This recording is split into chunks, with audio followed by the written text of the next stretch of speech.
you. Okay. Hey.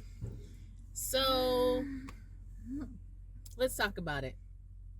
Helpmeets. Helpmeet. Helpmeet. Helpmeet. Plural. Helpmeets. Helpmeet. What is a helpmeet? Mm-hmm. Well, I think we first A wife. A wife. We first see a helpmeet when it comes to Adam, and Adam is obviously created by God.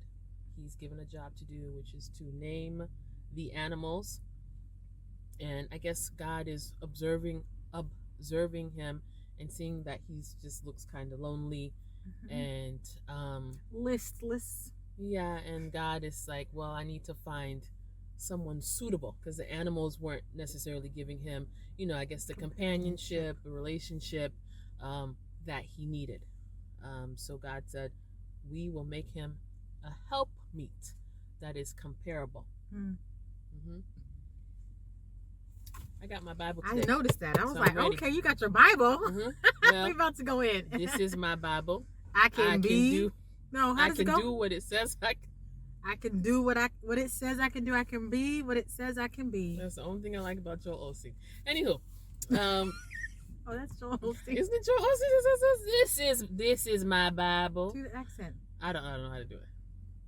It's been a while since I listened to him, so I wish I could remember. Sometimes I can do accents. Yeah, you actually are good at accents. So I'm gonna be thinking about it this whole conversation. How does Joel sound? So I just want to, because I might need to pull something up. But so help me. So Eve now comes on the stage. Enter. Eve. She enters in as a suitable helpmeet that God has created for Adam. He puts Adam to sleep. He takes out one rib from him, and from that one rib plus the dirt, I guess, right? Well, Adam's made from dirt. She's made from dirt too. No, anyway, so he creates another body, and when he presents Eve to Adam, Adam is like, "Whoa, man!" Or is that he didn't say that. No, I think that's the joke that Pastor Bob said. Whoa, man, as in woman. Like, he's like, okay, this definitely is of flesh of my flesh. This is my wife. Yeah, bone of my bone, flesh of my flesh. And he is able to recognize that, okay, here we go. Thank you, Jesus. She it. I recognize. You got me a good helpmeet. Thank you, Master. I recognize. I recognize, similarities, and he was sorted, and he took her, and she became his wife. The first marriage. Yeah. So I'll find it, but we just want to talk about the importance. You want me to find it for you? Of no, we can just continue of the right help meets, because I think we're starting to see some issues, and I think we were just having a conversation as per usual, and we were talking. This was a follow-up of Meagan Good's situation, and then times ago we'd had a conversation about Meghan Markle, and I was like, the case of the Megans. It's two Megans that are acting out. So we thought that we might draw some similarities and just hopefully try to make this a moment of edification, when it comes to just picking helpmeets, because the Bible also says that a man, first of all, shall leave his family and cleave to his wife, and the two shall become one, and that a man that finds a wife finds a good thing and obtains favor from the Lord. So there's something about a man going out and finding his helpmeets, that is a spiritual, supernatural, and right thing that needs to happen. And I'm just concerned that the people who are let that not be your portion, woman of God, that you're out there and you're found wanting. That's how the right way to say. Say wanting. You're found like you found at a loss, lacking something. You're lacking, like you are not the helpmeet that you're supposed to be. That your Adam needs. Right. That's a good way, because a helpmeet is to help meet something. At the end of the day, Adam is Adam. So it's God, then it's Adam. I know women, I think this is a tough thing for some women to swallow, because I guess with the whole women's liberation movement and everything, feminism, you are on the same level, And again, I'm not saying that you are less than, like you are like a servant, but we have different roles. We have different roles. And I think it's important for us as women to recognize that and to be aware of that. I think there's just a lot of you can't have peace if you can't recognize what your role is in the kingdom and what your role is in your home. Mm-hmm. If you're constantly fighting for somebody to give you for equality, to be treated equally, fairly, whatnot, you're never going to be at peace. That's not a battle that you're going to win. And like it or not, you're either going to continue to fight for your voice to be, for your platform, or you're going to rest where God has placed you. And that's where you're going to find your most and greatest fulfillment. Yes. So the case of the Meagans. I mean, we just have a lot of, I don't know who we should we start with Meagan Good or Markle? We've been talking about Meagan Good a lot. You can talk, let's talk. You sure you want to talk about Good? She comes okay. before G becomes before okay, M. Let's I talk, don't know. Okay, let's deal with Meagan Good. Let's start with Good. Meagan Good. And I just have a few questions. I'm gonna fire rapid questions, okay? Mm-hmm. How did Meagan Good end up with Devon Franklin? Devon Franklin, who claims to be a man of God. How did she end up with him as someone who I haven't heard of her coming from a church background or her being saved, sanctified, and prior to being with him and seeing her walk of life by her fruit, the stuff that she's choosing to be in when it comes to movies and stuff like that, she doesn't strike me as someone who is, like heavily steeped or anything like that. So my question is that how did she now become somebody a candidate that a man of God thought was suitable or could even make it on the list? Yeah, or get on the short list. How did she make it on the short list? Yeah. And because I heard her on a short, interview with Oprah where she was talking about how she, she had gotten out of a 4-year relationship and then she was, talking to Jesus or to God. Let me not put words in her mouth. She was going through a tough moment and I guess she, was trying to make changes in her life and she met Devon on a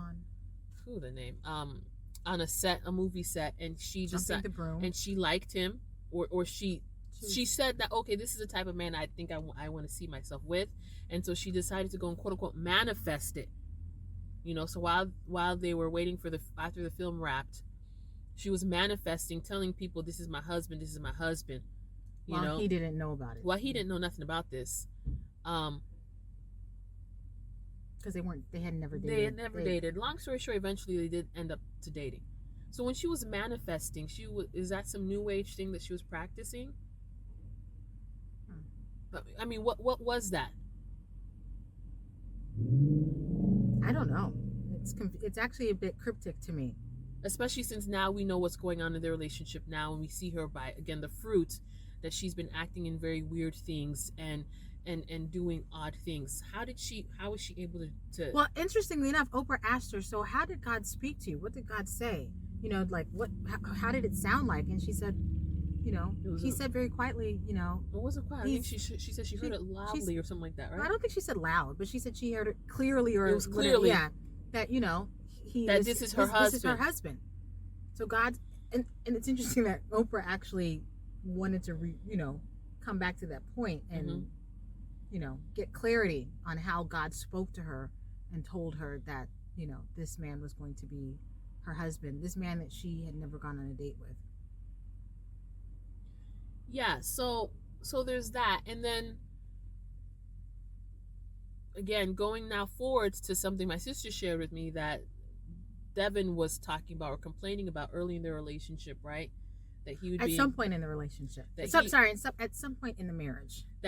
In the marriage now. At some point in the marriage. Well, two things. Some point in the marriage, at one point, he would come home and what? He would put the key in the door. He would come home, and he would look throughout the kitchen looking for some food that was warm, like looking in the microwave, in the oven, something like that. Like looking around for a sign that some food has been cooked. that there's been some kitchen activity. There's been some sort of kitchen activity. And I don't know, we were kind of laughing about it. And We were like, none. he's probably just like, it smells nothing. It just smells like Lysol. Let me tell you something. That's the worst thing ever.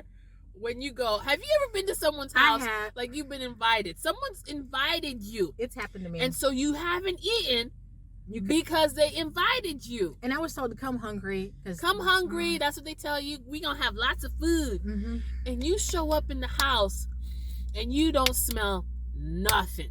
You don't smell no onions being fried. You don't smell anything. And when it happened to me, there was no sign that there was going to be food that night. And I was just like, and this is actually my uncle. Hopefully he doesn't watch this video. But yeah, this is actually my uncle. And that's I was just, not one of the most deflating feelings. And they're supposed to have a conversation. Like, there's no sign that there's been food cooked. There's no sign that there's going to be food tonight. There's no movement. You don't hear nothing. And I'm starving. Like, I had like missed a meal. And I was like, really thinking, I was like, oh, let me eat something. Like, no, don't eat. He's going to make this chicken. He's going to do all. I'm like. And it didn't happen. None of this is happening. None of this. So I'm feeling him when you were anticipating. And so this man, can you just imagine looking in the microwave, in the oven, in the fridge, and ain't nothing there. And so I guess he told himself he has to actually check his expectations. Which I think is probably. Well, no, because long story short, what happened is that she ended up, I guess, revealing to him. Again, this is him telling, I don't know who was talking to. Was he talking to Will Smith? You told me the story. Yeah, I think it was a conversation with Will Smith. I think. That she basically stopped cooking, because I think she only knew how to cook baked chicken. But she stopped cooking. Sorry. She stopped cooking because he had... Now you're making me laugh. He expected her to cook. So it was the expectation. And so right. and so because there was this expectation, that's where her heart was resisting doing it. And I only bring that up to say for a number of things. And I'm using her as an example. So with all the Devins in the world who are, whether or not you are bound to be a preacher, or if you're just a man of God, period, I wonder how many women, church women, are looked over because of the Meagan. Do you know what I'm saying? Meagan in this situation, I guess, is considered a high value woman. And we have a video that we did recently, not too long ago, about high value men, high value women. If this is something that should be applicable to those of us who are in the church, I think it's a great listen, because I think we often get these things just turned. Yeah. So was he just, my question, was he just, when he was thinking about his helpmeet, again, assuming that he is a man of God, did you just look at the outward appearance and forget that there's so much more beyond that? Because here you are yoking yourself up with someone who doesn't want to cook and doesn't have the desire to cook for you. And again, I'm just saying, as our role as helpmeets, we are to meet the needs of the person we are helping, our husbands. Right? I don't think you can get more clear than that. It's very clear. So the man is coming home and he's told you what he desires most. He wants to come home and hopefully there's a meal. Either it's cooked or it's in the process or whatever y'all's agreement is. But so sad. I think he said that's what makes him feel loved, and I think that's his love. Probably one of his love languages is that's probably acts of service or something like that. Yeah. And there's nothing there, and it's coming on purpose, right? And she purposely didn't do that. And also, she only knows how to cook one meal. I don't know, and I'm not trying to be overly hard on her, but again, she just serves as a type. How is there no desire to learn how to cook? You can go on YouTube. I mean, this is a great day to be alive. That there's stuff online. You can quickly go on your phone and find a recipe. There's also these people, Hello Fresh. Yeah, these boxings. I'm pretty sure they can afford it, where you can just come in and just assemble. I mean, the instructions are very clear. Or hiring somebody to either be an in-house chef, or hiring somebody to just prep the food. There are plenty of people. Like Molly Sims. I love Molly Sims for when we got her book back in the day. Like somebody who can actually. She had a fridge. Oh my goodness, beautiful. it was just fridge goals. So there's a lot of different things you can do, even if you don't yourself cook. Somebody can actually prepare the bulk of your meals for the week, and you warm it up. You just warm it up, or maybe cook a small rice, so that there is something in the microwave that you can press 2 minutes, and then voila, there's a meal. For your. But she wasn't just gonna do nothing, so she was just on the couch on Instagram. I don't know. I mean, I don't know. I wasn't there, but I'm just saying, it's like it's the heart of it. So, woman of God, as you're preparing to be a helpmeet, or you already are a helpmeet, are you meeting, or are you prepared to meet your husband's needs? I don't understand how you qualified. And when they were dating, she said, I don't cook. That. Maybe that's the issue. People thought it was cute. Like, you thought it was cute when she said she only makes baked chicken. Like, that's all she. Okay. You like, haha. You thought it was. Yeah, but Sister Mary, she cooks all the pies at the church cookouts and picnics and this, that, and the third. She's making all the fried chicken. She's well known. She's doing all that. She's over the children's ministry. You know what I'm saying? Like, but you overlook her. Again, and we talked about this in our video, how that you are overlooking these outwardly things that can be fixed with a haircut, maybe some fitness goals, a stylist. These things can be changed. You need to be looking at different things. Don't just be looking at, oh, she's pretty, but can she cook? Well, and the thing is, if you need somebody who cooks, if you feel loved by having someone cook for you, and that's something that you rank as important, if you feel that having children is important to you, like if all of these things, and this person has no interest, like if that is not something that they're willing to pursue, even adoption, if that's not something that they're open to pursuing, well, you just hit the nail on the head for the next thing. The next point, kids. I think she said on the Wendy Williams show, now it looks like we kind of stalked this girl, but we just kind of looked up some things just to kind of get some extra information about her, and she's sharing this. So I think in a Wendy Williams interview, she said that Devon has always wanted. Has such a hard time with his name, girl. And people can't even say my name. Anyways, that Devon has always wanted kids. I'm pretty sure that means that early on in the relationship, he shared that, oh, I love kids. I want lots of kids. I want whatever. Okay. And she is, I guess did she say in this video that she really didn't always want kids or whatever? Or was it the other video when she said that faith without works, so she stored her eggs? No, I think she said that on the same interview. I don't think she's been entirely clear. Okay. Yeah. But more likely than not, I don't think she's really wanted kids. Because you're 9 years. Well, now the relationship is over and there's no kids. So again, there's a chance that she was ambivalent about it at the beginning. Again, you thought it was cute, or you thought, I don't know what he thought, but how did she now become an option to becoming a helpmeet if she don't want no kids? If that's what you want. If that's what you want. I mean, that should be a deal breaker. Yeah. No? I mean, if that's what you want, and she does not see herself as a mother to anybody's children. And she's ambivalent about it. She's like, well, I'm not sure. I'm not sure is probably leading towards a no. I'm not sure means no. Right. I'm not sure means no. I think so. I don't know means no. I don't know means, yeah, that's a no. Well, I've never really thought that's a no. No. That's a no. I mean, I could hear someone saying, not at this moment. Maybe like, in 2 years. But then that's a yes. That's a yes. Do you see what I'm saying? Yes, yes, perhaps, after, that's it. Let me finish school. Yeah. That's, but when people are giving you these answers, let's not take the answers and make it what we think we want it to be.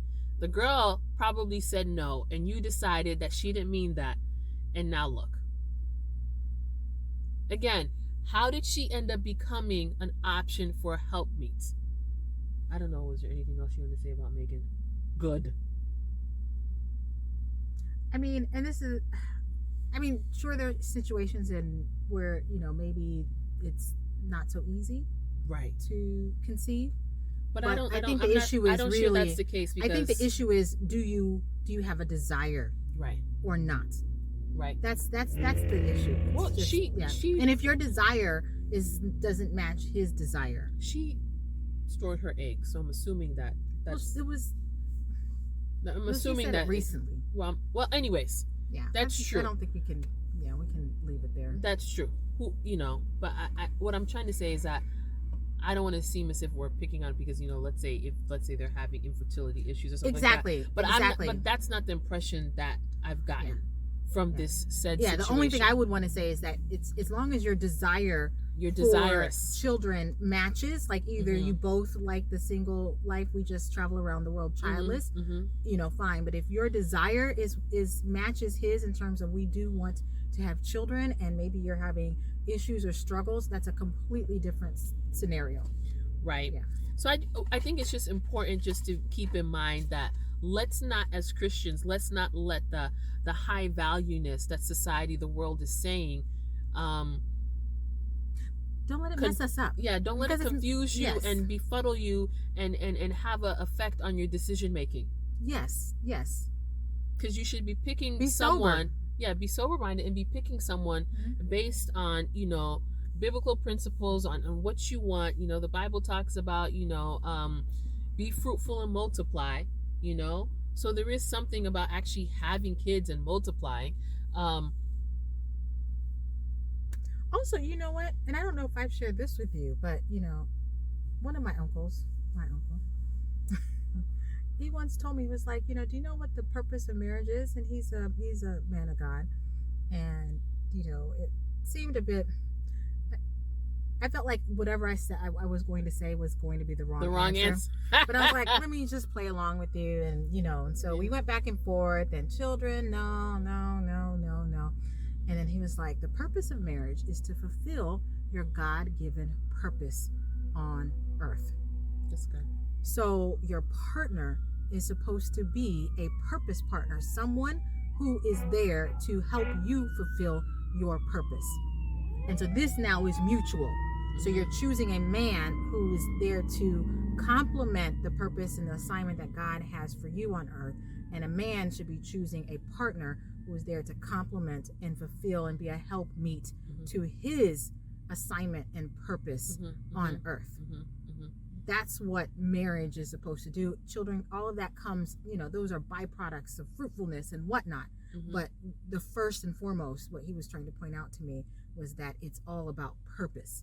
And so if you have a purpose, if your assignment is to be a man of God and to be preaching, teaching, planting churches, whatnot, or whatever, and you're not choosing a helpmeet that can complement God's purpose and God's assignment for you on this earth, somebody who's going to help you reach that point, that is the problem. And that it actually applies to men and women. Right. Yeah. So anyways, it's something that I actually found very profound. I don't know if I shared that with you. I think so. No? Okay. So just to kind of wrap up the Meagan Good aspect, it's just reminding you of the whole Proverbs 31 woman and how, her purpose, or I guess the Bible talks about, that she, made his name I love that. Renowned. Let me find it for you. Renowned in the gates. Just people are like, oh yeah, so-and-so's wife. So-and-so's wife. As a Cornelius' wife. Trying to say all these old Bible names. As a Renaya's wife, Okay, it says, so she makes tapestry for Read. herself. Read. Say it again, I love it. Proverbs 31, verse 23. Say read. Read. Her husband is known in the gates. Her husband is known in the gates when he sits among the elders of the land.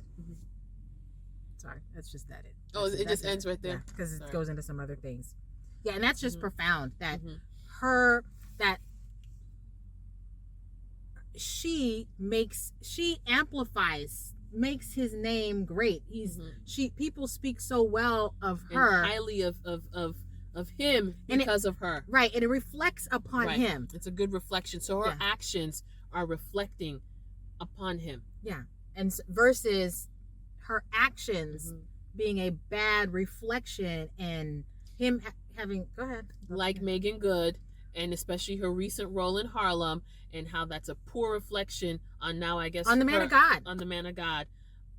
I guess now her, well, but we don't know if it's official.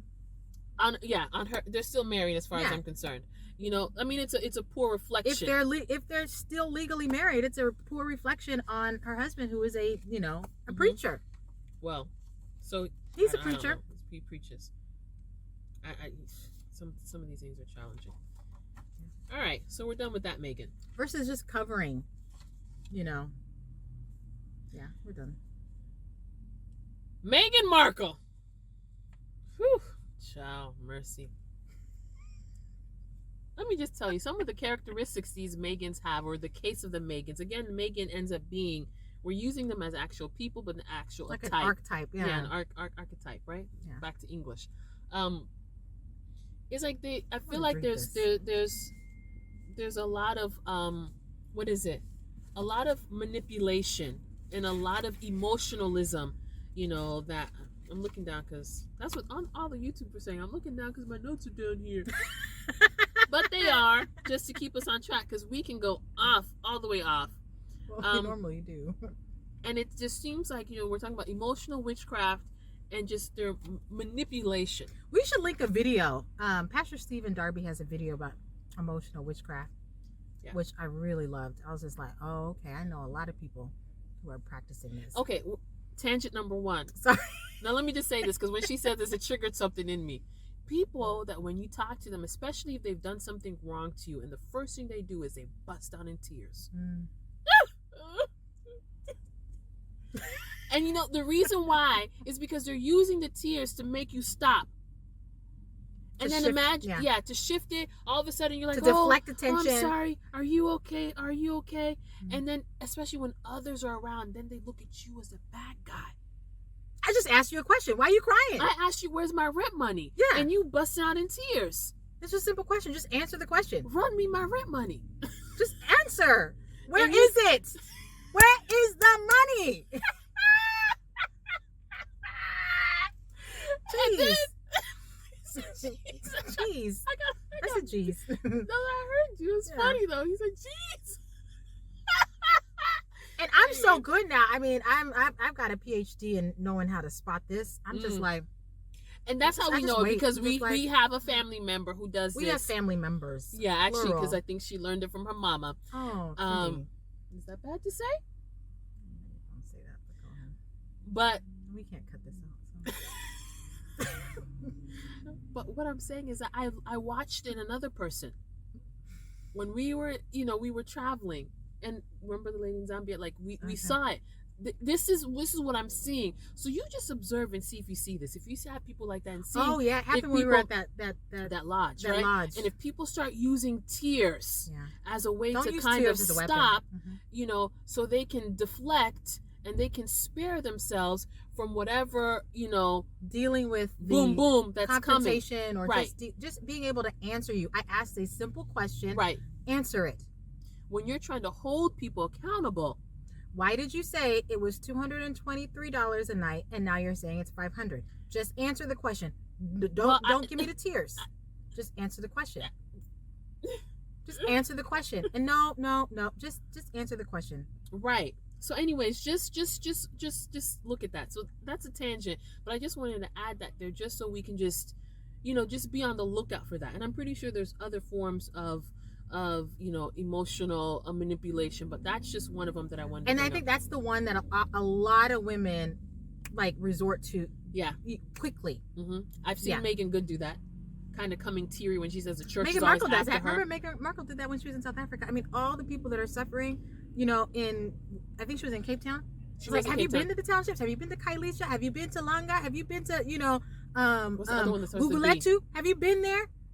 Right when you leave the airport, just go left. Just there. Yeah, just go left. Just go.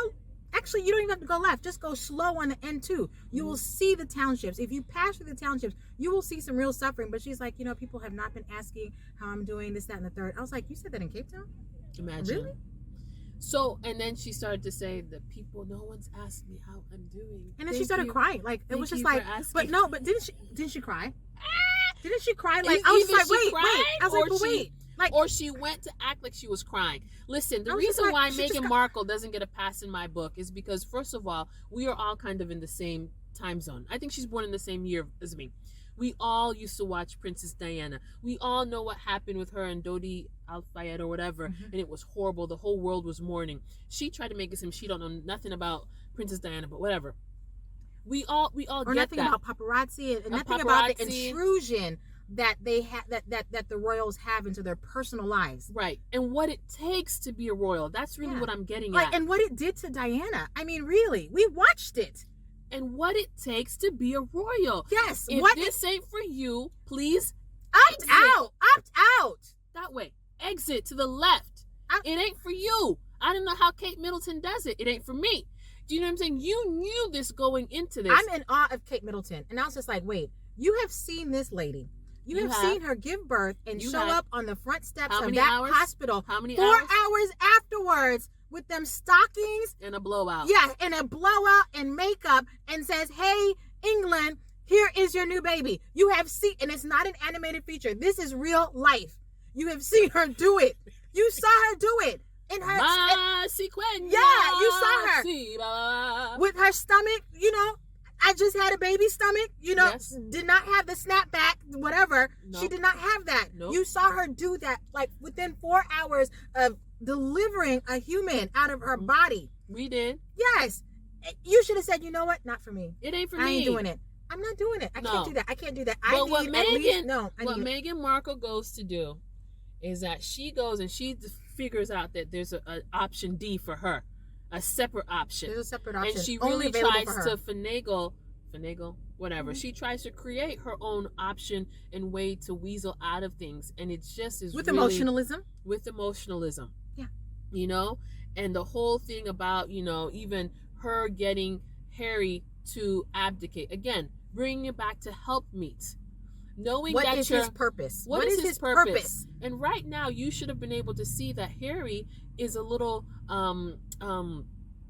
in a challenging position right now. He's at a weak point. He's struggling with some post-traumatic stress or whatever his issue is.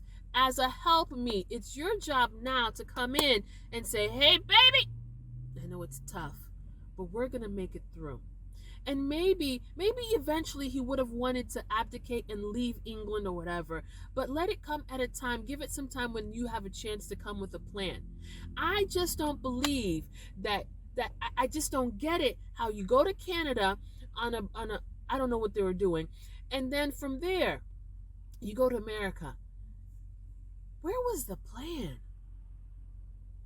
Where was the plan? Y'all didn't have no money.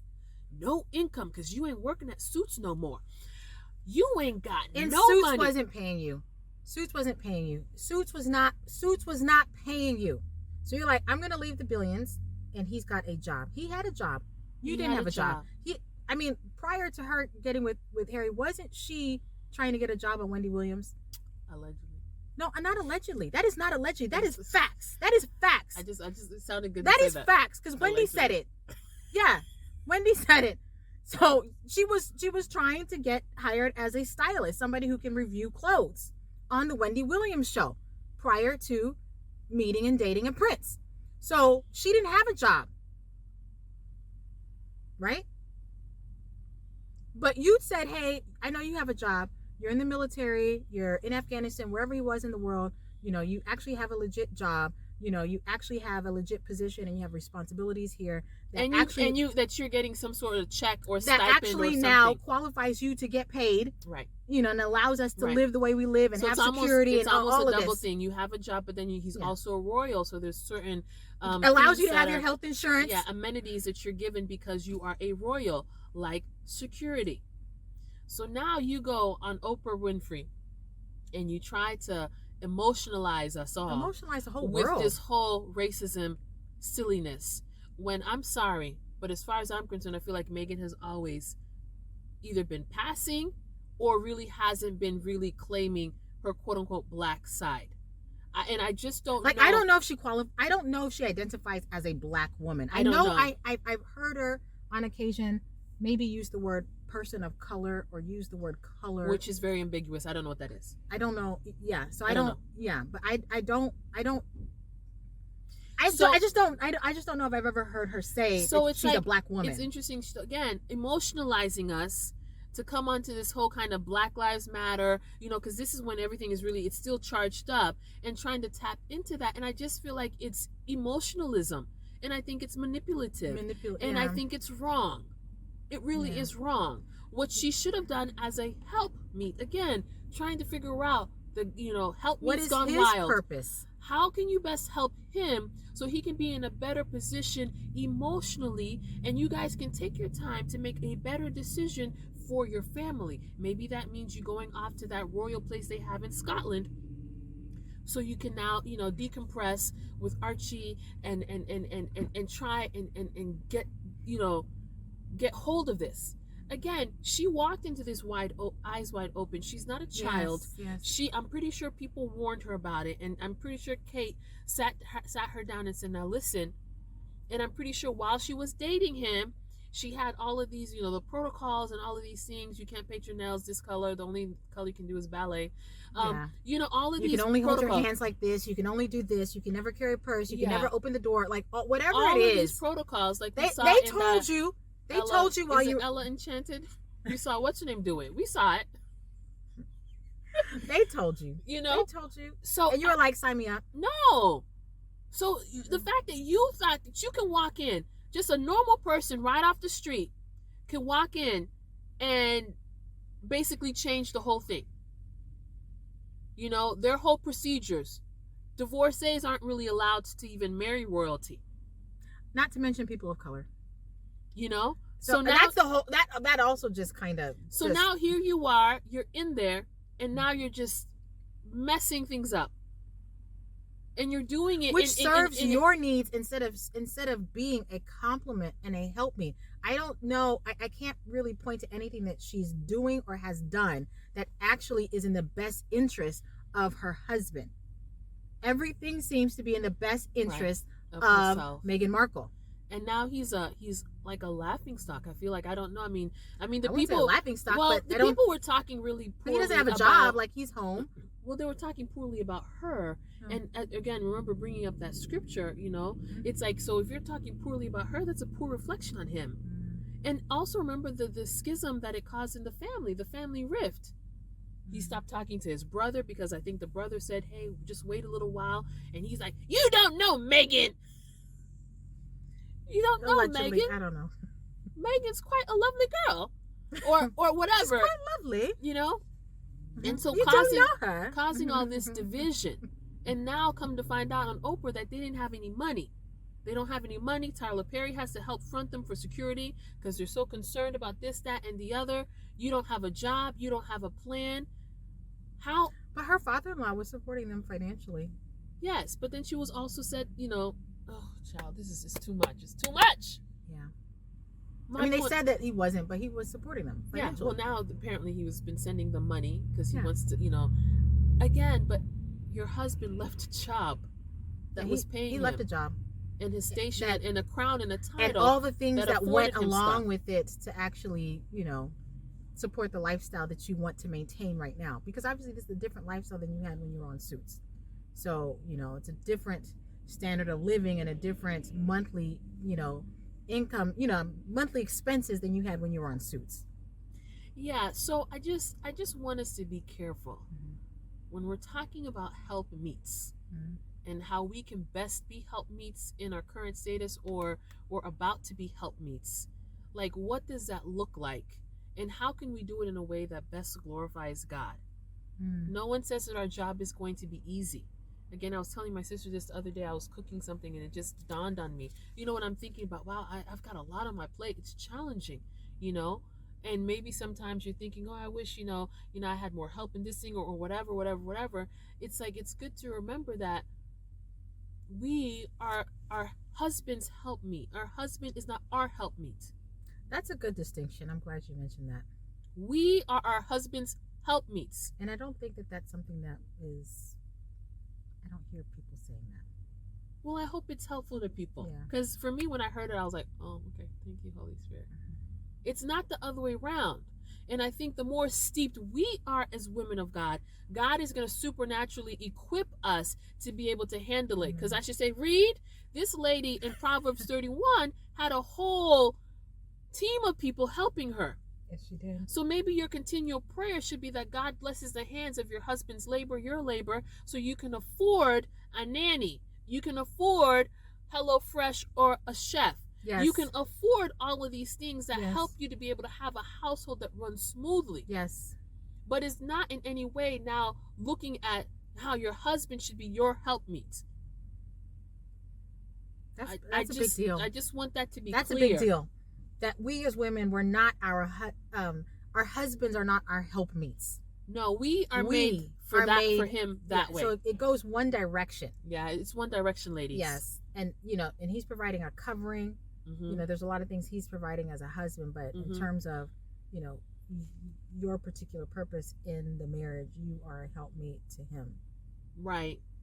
And I feel like we as women have to just kind of rest there and meditate on that. And we need to be good with it and just reject all the things we're hearing from the outside world, And again, I'm not saying it's easy, but I do think you can sit down and come up with a plan and pray about things and just be clear on it and be prepared.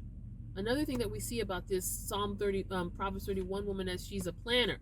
Amen. So I think when you come with a plan and you have a plan in hand, you have your meal plan, your cleaning schedule, whatever, I think it's going to be a blessing to you and your household. But I think it's important to just remember those things, and to not be swayed by whatever is going on, the news, whatever you heard your people are doing in the world, because that. Not get wrapped up in the emotionalism, because there are a lot of movements. There's a lot of things that we're seeing that pull at your emotions, right? That are not necessarily God driven or God inspired or or God sanctioned. And so it's good to just kind of have that check. Yeah. Well, I think we're gonna have to leave it at here. You see, the light is fading quickly. So. Yes. Oh, before we forget, again, check out the video that we have. We'll link it below. Oh, yeah. About the high value man, high value women. I think it'll be something that's edifying. Again, just questioning that how the church, we're allowing a lot of these worldly things to influence us, and I think we need to be looking at things that are deeper, things with spiritual eyes more so than our flesh eyes, because sometimes we can be led astray and be influenced a certain way if we're not on it. Careful. All right. Well, that does it. Thank you. Bye. Bye.